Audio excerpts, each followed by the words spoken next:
ससुर जी के समान दिहल बड़ी ब्यूटीफुल बा,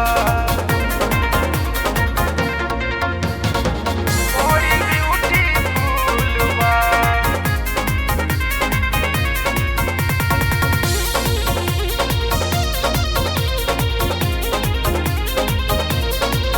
मीठी बतिया मिलेला खुशी लाई हो, धीरे धीरे दिला दिया बाबू ताई हो।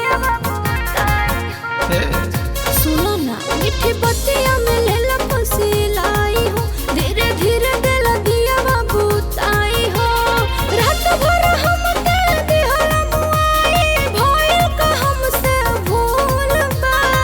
ससुर जी के समान दिहल बड़ी ब्यूटीफुल बा, ससुर जी के समान दिहल बड़ी ब्यूटीफुल बा, बड़ी ब्यूटीफुल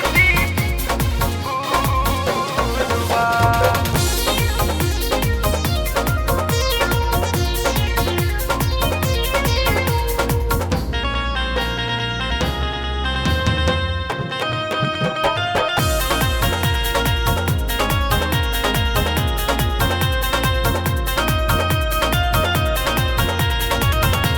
कूलर फ्रिज दिहले अच्छा। पलंग पलाई के, तब का सतावह तारा अपना लुगाई के। अरे ऐसन बात नहीं खे। कूलर फ्रिज दिहले पलंग पलाई के, तब का सतावह तारा अपना लुगाई के। हम ना रहब तोहरा घर में, जाने कैसन रूल बा। ससुर जी के समान दिहल बड़ी ब्यूटीफुल बा, ससुर जी के समान दिहल बड़ी ब्यूटीफुल बा। ससुर जी के समान दिहल बड़ी ब्यूटीफुल बा, बड़ी ब्यूटीफुल बा।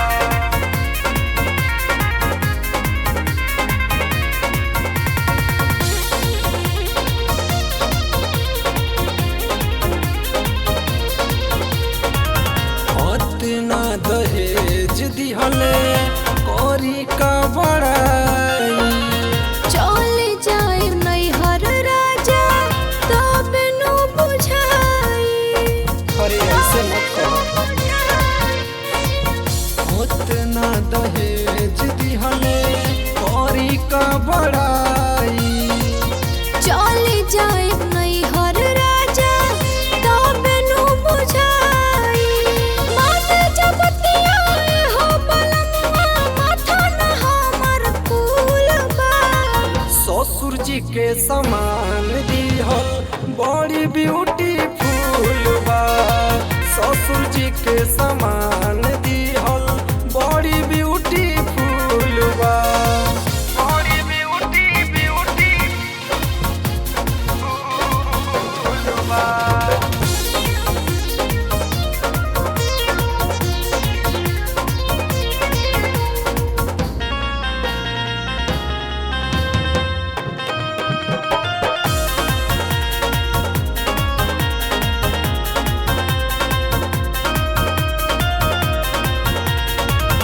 वीर जस निराला पिया, आदत सुधारा। एही से नु कहतानी घर ना बिगाड़। अरे ऐसे मत बोला हो। वीर जस निराला पिया, आदत सुधारा। एही से नु कहतानी घर ना बिगाड़। सखी कहेली दुल्हन के आगे, दुल्हा गोड़वा के धूल बा। ससुर जी के समान दिहल बड़ी ब्यूटीफुल बा, ससुर जी के समान दिहल